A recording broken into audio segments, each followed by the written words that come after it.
विवेक भी प्रतीक्षा बहुत देर से कर रहे हैं। भाई 20 साल से एक सरकार है, लब्बो लुआब मोटा मोटी, सबसे गरीब राज्य बिहार, सबसे पिछड़ा राज्य बिहार, सबसे पर कैपिटा इनकम कम बिहार की, प्रति व्यक्ति आय सबसे कम, इंडस्ट्री बिहार में सबसे कम, पलायन बिहार में सबसे ज्यादा। तो ये आंकड़े और बेरोजगारी में 6.25 लाख सरकारी पद खाली पड़े हुए हैं और सरकारी नौकरी 1.57% लोगों के पास है। 70% बिहार की जनता या तो गृहिणी है या विद्यार्थी है, और ड्रॉप आउट 1 से 5वीं के बाद छोड़ देते हैं बच्चे। तकरीबन 22% बच्चे ही 5वीं तक क्लास अटेंड करते हैं। विवेक, ये बता दीजिए मुझे, आप ही जो नए एंट्रेंट के तौर पर आमद करते दिख रहे हैं, प्रशांत किशोर ने खारिज कर दी तेजस्वी यादव की थ्योरी। वो कहावत है, गरिमा जी, लास्ट बढ़ा दीजिए सर की आवाज जरा। मेरी आवाज आ रही है क्या? थोड़ी आवाज बढ़ा दीजिए। ऑडिबल है, I am making it amplified, please carry. Thank you Garima ji. वो कहावत है, last but not the least. मैं प्रवक्ता के रूप में, बाद में, सबसे पहले बिहारी के रूप में, एक युवा के रूप में, और जिसकी कोई राजनीतिक पृष्ठभूमि नहीं रही है, उसके तरफ से आपको धन्यवाद करता हूं कि जो बिहार का युवा बीए और एमए करके गांधी मैदान में हड्डी गला रहा है कि 5,000 की नौकरी लग जाए, 6,000 की नौकरी लग जाए, 10,000 की नौकरी लग जाए। उस राज्य का उप मुख्यमंत्री, नरसंहार का आरोपी, 7वीं पास है कि 10वीं पास है, इसका आपने जवाब उनसे 2 मिनट तक पूछा, लेकिन वो आदमी 2 मिनट तक नहीं बता पाया कि वो 10वीं पास है कि नहीं है। तो जैसा कि कांग्रेस की प्रवक्ता कह रही थी कि आप सिर्फ विपक्ष से पूछ रहे हैं, आपने जो काम किया है, बड़े बड़े पत्रकार वो काम नहीं करते हैं। तो बिहार के युवा के रूप के तरफ से आपका बहुत बहुत धन्यवाद। अब आते हैं तेजस्वी जी पर। मतलब आप सोचिए, जो आदमी 10वां पास नहीं किया है, गणित का किताब नहीं पढ़ा है, उससे आप क्या उम्मीद रखेंगे? अरे ये पार्टी तो कट्टा बांटती है और जमीन का कट्ठा लेती है। तो ये पार्टी अगर बता रही है 3 करोड़ नौकरी लग जाएगी, तो मैं तो गरिमा जी मान रहा हूं कि लग जाएगी। मैं उल्टा बोल रहा हूं, मैं तेजस्वी जी की मान रहा हूं बात कि लग जाएंगे। तेजस्वी जी ये बता दें कि 3 करोड़ लोग करेंगे क्या, और अगर इनके पास ये चूरन है गरिमा जी, तो ये राहुल गांधी जी को सबसे पहले दे दें, ताकि हिमाचल प्रदेश, कर्नाटका के परिवार, तेलंगाना के परिवार से क्या दिक्कत है इनको, ये मोदी जी को दे दें। भाई बिहार को ही क्यों, ये पूरे भारत को ये सगुफा मिलना चाहिए। ये इंतजार किस बात का कर रहे हैं? ये जो वर्ल्ड रिकॉर्ड कायम कर रहे हैं ये झूठ बोलने में, फर्जीवाड़ा में, ये इंतजार क्यों कर रहे हैं? इनको तो नोबेल प्राइज मिल जाएगा गरिमा जी। नहीं तो सरकार से सवाल पूछना, जनसुराज को सरकार से भी तो सवाल पूछना चाहिए भाई, कि 20 साल से भाई वो तो सत्ता से खारिज है। 2005 में नीतीश आ गए थे, 5 से 10, 10 से 15, थोड़ा बहुत वक्फा दाएं बाएं कर लीजिए इधर महागठबंधन में, 15 से 20 और 20 से 25।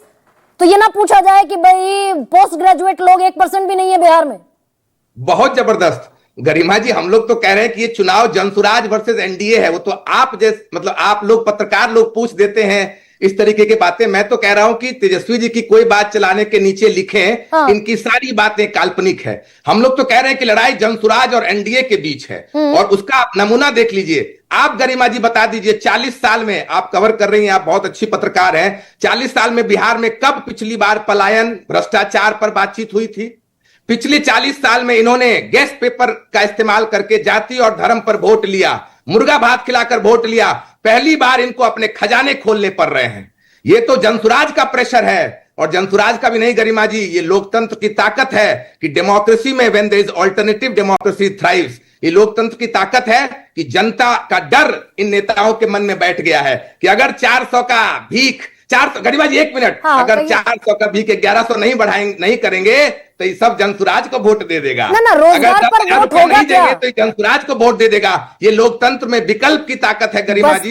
बस्ता चुनाव चिन्ह रखकर जनसुराज निकल गया है, बस्ता चुनाव चिन्ह भी रख लिया, और मैं तो एक गुड इनिशिएटिव के तौर पर इसे देख रही हूं कि भाई आपने पढ़े लिखे उम्मीदवारों को टिकट भी दे दिया। लेकिन रोजगार पर वोट होगा, या फिर ये 10-10 हजार जो पहुंच गए, 400 से 1100 हो गया, टैबलेट के पैसे, स्मार्टफोन के पैसे, ये सब जो जा रहा है, इस पर वोट होगा? रोजगार पर वोट होता हुआ देख रहा है जनसुराज। गरिमा जी, लोग इतने बेवकूफ नहीं हैं। 94 लाख परिवार को 2 लाख रुपया 2 लाख देने का वादा किया, ठग लिया। 3% से ज्यादा बच्चे 12वीं पास नहीं कर रहे हैं। आपने शिक्षा का डेटा दे दिया है, मैं रिपीट नहीं करूंगा उसको। पर कैपिटा इनकम सबसे कम है, हर दूसरा बच्चा कुपोषित है, तो मैं वो डेटा रिपीट नहीं करूंगा। जनता इतनी बेवकूफ नहीं है, जनता को दिख रहा है विकल्प के अभाव में जनता लालू के डर से भाजपा को, भाजपा के डर से लालू को चुन रही थी। अब उनके पास क्लियर कट विकल्प दिख रहा है तो उस विकल्प को चुनेंगे। ये तो कॉमन डेमोक्रेटिक सेंस है कि विकल्प नहीं था तो विकल्प को चुन रहे हैं। और आपने कहा तो कोई सीट डिक्लेयर करके जाएंगे क्या विवेक कुमार आज? भाई 51 आपने वो कैंडिडेट उतार दिए, कोई सीट है आपके जहन में? 243 में से कितने?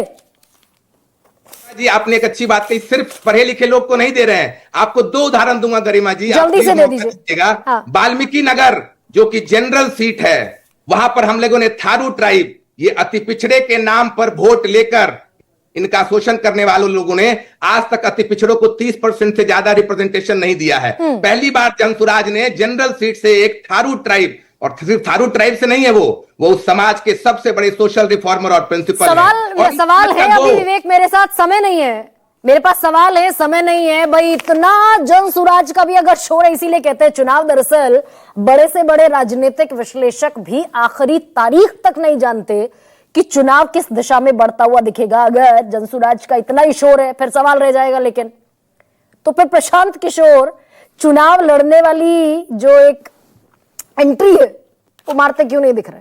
भाई लड़ जाएं चुनाव अगर जीत का इतना विश्वास है या फिर आत्मविश्वास है।